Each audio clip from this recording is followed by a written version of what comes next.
Ce fain. Uite, uite, Simi, uite. Uite. Uite ce fain e. Hai să fugim, hai să fugim și noi. Hai și noi. Nu. Nu? Nu? Cu țipadă fugim? Cum? Hai, așa, luăm zăpadă și aruncăm în ei, da? Hai să aruncăm, hai. Hai să aruncăm în ei, hai. Așa, aruncă, aruncă. Aruncă, aruncă.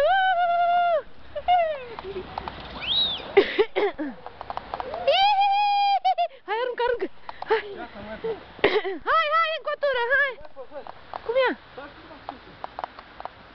Au obosit calul. Păi dă-și tu calul, ia, schimbă-o leacă, mai fă o tură acum. Hai. Calul îi sare ton. Ia vezi, da, ai cu vreo câteva chile. 20, maxim 10, n-ai 10. Nu provi, dar 10. ce treacă alea și voi trage asta că mă rog. Hai, să încearcă. Ia, ia să vedem. Hai că nu se mișcă. Hai, ia vedem calul acum. Ia. Stai, trebuie să filmez, s-ar putea să fie o căzătură acum că am filmat. Hai, Carli, cu zăpada!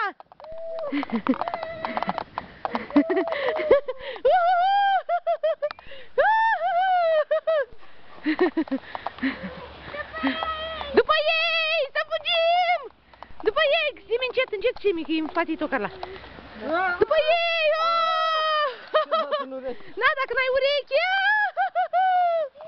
După ei! Hai, mamă! Hai amândouă, mami!